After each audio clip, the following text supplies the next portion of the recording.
ایک اور چیز جو کہ آج آپ نے بھی گفتگو کرتے ہوئے کہی کہ پہلے بات ہو رہی تھی کہ خان صاحب کو کوئی ڈیل آفر کی جا رہی ہے، ان کو این آر او دیا جا رہا ہے، پھر کہا گیا کہ وہ ایگزیکٹو آرڈر سے پی ٹی آئی اپنے کارکنوں کی رہائی چاہتی ہے تو یہ بھی این آر او ہے، لیکن آپ نے بڑی دلچسپ بات کی، آپ نے کہا کہ یہ اسٹیبلشمنٹ اور حکومت دونوں خان صاحب سے این آر او چاہتے ہیں، تو یہ کس طرح ممکن ہے؟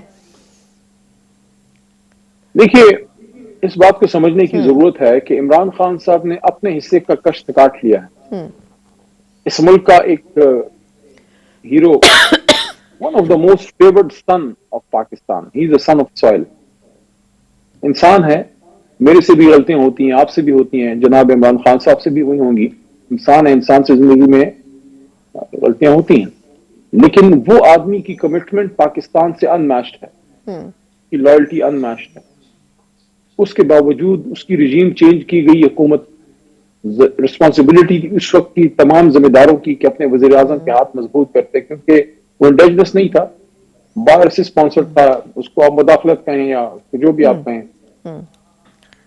وہ سارا برداشت کر کے عمران خان صاحب جیل میں ہیں، 500 دنوں تک جیل کاٹ لی ہے، آدھی پارٹی چھڑوا دی گئی، بڑے بڑے نام جو خان صاحب کے ساتھ گرم و سرد میں ساتھ ماضی میں رہے، پھر مجبوراً ان میں سے کچھ لوگ مجبوری میں یا کچھ کسی لالچ میں جو جس وجہ سے کیا مجھے نہیں پتا، لیکن آدھی پارٹی توڑوا دی گئی، ہمارا انتخابی نشان ہم سے چھین لیا گیا، اس کے باوجود 100 کے قریب سیٹیں مرکز میں ہم نے لے لی۔ اب میں جب یہ کہتا ہوں این آر او، اس کی وجہ یہ ہے، دیکھیں بطور پاکستانی میں یہ سمجھتا ہوں کہ ادارے اور عوام یکجان دو قالب ہونے چاہیے، ایسے ہونے چاہیے جیسے بدن اور روح کا تعلق ہوتا، لیکن اس میں ایک گیپ آیا ہے، وہ گیپ پاکستان کے لیے اچھا نہیں ہے۔ اس کی وجہ یہ ہے کہ پہلی بار ایسا ہوا ہے کہ ماضی بعید میں 88 کے بعد جب رجیم چینج ہوتی تھی، انٹرنل لیول سے ہوتی تھی، جب حکومت ٹاپل ہوتی تھی، ملٹری کو ہوتا تھا، یا کاکڑ فارمولا کے تحت جلدی لوگ چلے جاتے تھے گھر، 18 مہینے میں گئے، بیوی صاحبہ 3 سال میں میاں صاحب پہلی دفعہ گئے، پھر دوبارہ ان کی حکومت ختم ہوئی، ہر دفعہ جب گئے ہیں تو ان کی نکلنے کو عوام نے اپریشیٹ کیا تھا اس زمانے میں۔ آپ فریجز اگر دیکھ لیں، لوگ مٹھائیاں بانٹتے تھے، کوئی ایسا پبلک رسپانس نہیں آتا تھا خطرناک، مطلب ہے نیگیٹو، کہنے کا مطلب یہ ہے کہ منفی سیاسی رسپانس نہیں ہوتا تھا۔ یہ پہلی بار ہے کہ جب پاپولر ترین آدمی کو باہر نکالا گیا ہے، جیل میں رکھا گیا ہے، تو وہ عوام کے اور دلوں کے قریب ہوا ہے، اور ایک فاصلہ پیدا ہوا ہے، اور عوام میں ایک غصہ پیدا ہوا ہے۔ اب اس کو دور کرنا وقت کی ضرورت ہے، اس لیے میں یہ کہتا ہوں کہ یہ غصہ، یہ فاصلہ کون دور کر سکتا ہے؟ عوام اور اداروں کے بیچ میں ایک آدمی کر سکتا ہے کہ وہ جب جیل سے باہر آئے وہی بات کرے جو ہمیشہ وہ کرتے تھے۔ عمران خان یہ فاصلے دور کر سکتے ہیں۔ حکومت کی جہاں تک بات ہے، اس پہ بھی صرف 1 منٹ یا 1 منٹ سے بھی کم لوں گا، وہ یہ ہے کہ دیکھیں، میں تو ایک پولیٹیکل ورکر ہوں اور اپنی اس کم سیاسی زندگی میں بہت کچھ دیکھ لیا ہے، اپوزیشن بھی دیکھ لی، دھرنا بھی 126 دنوں کا دیکھ لیا، پاناما تحریک بھی دیکھ لی، جیل بھی کاٹ لی، دہشت گردی کے دفعے بھی، آرمی ایکٹ بھی دیکھ لیا، اس کے ساتھ ساتھ وزارت، ایک ایسی وزارت جس میں پوری حکومت کے تمام وزارتوں کا دفاع کرنا ہوتا تھا، parliamentary affairs mother of all ministries, وہ سارا کچھ دیکھنے کے بعد میں یہ سمجھتا ہوں کہ حکومت آنا جانا بڑا وقتی فعل ہے۔ اصل میں آپ کا بیانیہ زندہ رہنا چاہیے، عوام کے اندر آپ کا جو ایک مضبوط دڑا ہوتا ہے، ووٹ بینک ہوتا ہے، وہ انٹیکٹ رہنا چاہیے۔ تحریک انصاف کا وہ ہٹ نہیں ہوا، وہ مزید بڑا ہے۔ میاں صاحب کا آپ یہ دیکھ لیں کہ ووٹ کو عزت دو کا بیانیہ آج کہاں ہے؟ اگر ان کو فارم 47 کی سپورٹ نہ ہو تو میاں صاحب تو ویسے ہی سارا ہارے بیٹھے ہیں، مزید ہارے۔ ان کو میں اس لیے کہہ رہا ہوں کہ اس وقت ایک این آر او کی ضرورت ہے کہ ان کو ایک پولیٹیکل بیل آؤٹ ملے،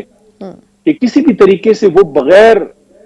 مقتدرہ کی سپورٹ کے اب مقابلے جوگے ہوں، اس وقت نہیں ہے، تو ان کو بھی ایک وے آؤٹ چاہیے۔ جو لوگوں کا یہ خیال ہے نا، ساری بات میں نے کیوں کی ہے، لوگوں کا یہ خیال ہے کہ مذاکرات کا بینیفیشری صرف عمران خان اور تحریک انصاف ہے، نو،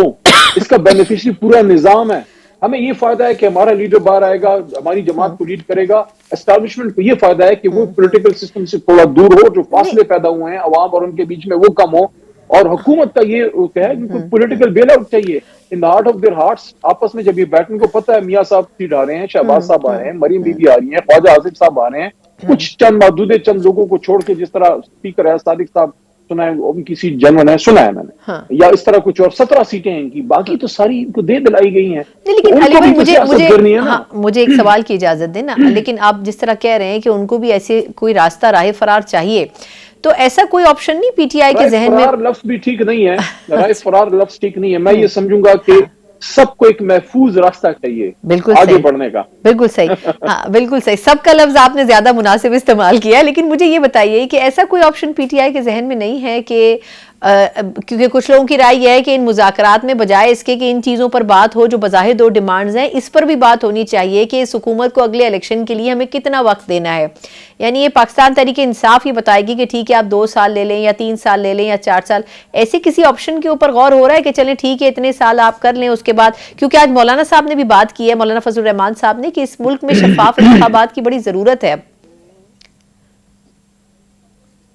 دیکھیں اس کا نہیں مجھے پتا کہ کیا اس کمیٹی کے پاس یہ والا مینڈیٹ ہے. نہیں میں آپ کی رائے جاننا چاہ رہی ہوں. جی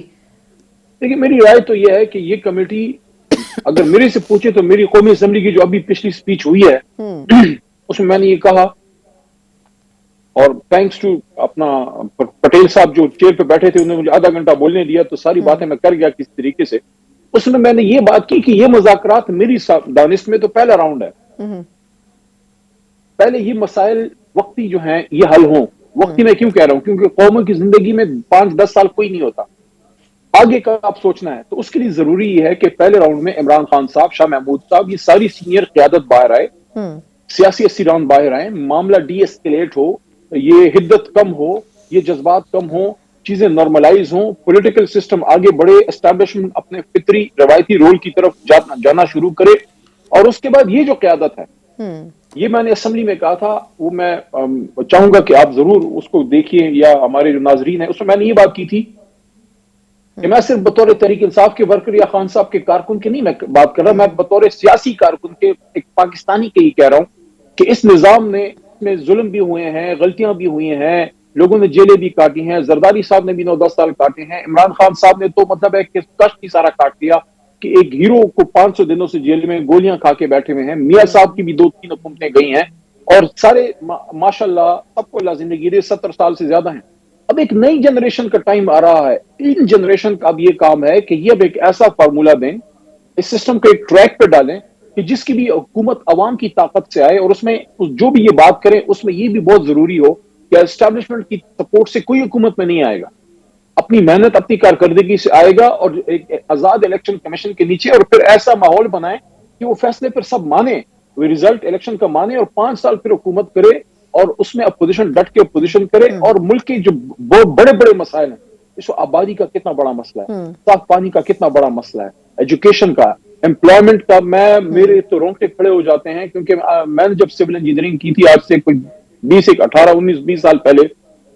اس وقت جاب مارکیٹ میں سیچوریٹڈ نہیں تھی. پھر لا بھی کر لیا. اس وقت آپ وکیل کو، کوئی نئے وکیل کو بہت کم راستہ ہے، انجینئر کو بڑا کم راستہ ہے، ڈاکٹر پیش بے انتہا ہے، سرکاری نوکری نہ ہونے کے برابر ہیں. آپ کا ینگ جو بلج ہے، جو برین ہے، وہ ملک سے باہر جانا چاہ رہا ہے. آپ کی انرجی کرائسس ہے، پائپیں ہیں، گیس نہیں ہے، پائپیں ہیں، پانی نہیں ہے، جو سرکاری پائپیں ہیں اس میں سے پانی پینے کا آپ سوچ تک نہیں سکتے. لا اینڈ آرڈر کے سچویشنز ہیں. آپ کا جو انٹرنل سیکورٹی کے ساتھ ساتھ جو آپ کے ریجنل جو ڈائنامکس ہیں، آپ کا ماحول تعلق تقریباً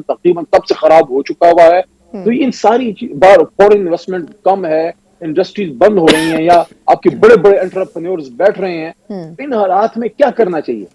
کیا ان حالات میں بڑے دماغوں کو بیٹھنا نہیں چاہیے؟ بالکل پاکستان کی بات کرنی چاہیے. ہاں بالکل. دیکھیں اس میں آخری بات، آخری لائن اس پہ کہ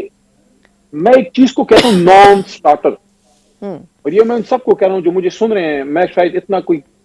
پڑھا لکھا یا اتنا سمجھدار نہیں ہوں گا، لیکن میری رائے ہے، آپ اس سے بے شک ایگری نہ کریں، اس کو سنیں. اور وہ یہ ہے کہ اگر کسی کا یہ خیال ہے کہ عمران خان صاحب کسی ایسی ڈیل کو مانے، یا کوئی ایسا انڈرسٹینڈنگ ہو، یا کوئی ایسی گفتگو ہو جس سے یہ ریزلٹ نکلے کہ عمران خان صاحب باہر تو آئیں لیکن وہ ہاؤس اریسٹ ہوں، یا وہ پولیٹیکل ایکٹیویٹیز نہ کر سکتے ہوں، تو ایک تو یہ قوم نہیں مانے گی اس فیصلے کو، عمران خان صاحب سے زیادتی ہوگی، خان صاحب خود نہیں مانیں گے. اور یہ پولیٹیکل نان سٹارٹر اس لیے ہے ثنا صاحبہ کہ یہ مسائل کا حل نہیں ہے. مسائل کے حل کے لیے سب کو کھلے دل سے بیٹھنا ہوگا. ہم اپنی غلطیاں تسلیم کریں گے، ہمیں کرنی چاہیے، لیکن آپ بھی تو کریں. اور اس پہ بھی عمران خان صاحب نے آگے کا راستہ دیا تھا، میرے ذریعے دیا تھا، جو میں نے میڈیا پہ آ کے کہا کہ انہوں نے ٹروتھ اینڈ ریکنسیلیشن کمیشن کی بات پچھلے 16 فروری کو کی تھی 2024 کے. تو یا تو پھر آپ مسائل کے حل کی طرف جائیں. اگر آپ نے اتنے بڑے لیڈر کو 500 دنوں سے جیل میں رکھ کے اب ہاؤس اریسٹ کرانا ہے، وہ تو اپنی سیاست ختم نہیں کرے گا. وہ تو نواز شریف نہیں ہے جو کہے گا کہ ووٹ کو عزت دو، چھوڑو مجھے اقتدار چاہیے. نو، صحیح. اقتدار آنی جانی چیز ہے. عزت اور بیانیہ ایک ایسی چیز ہے جو ایک بار چلا جائے پھر نہیں آتا واپس. درست.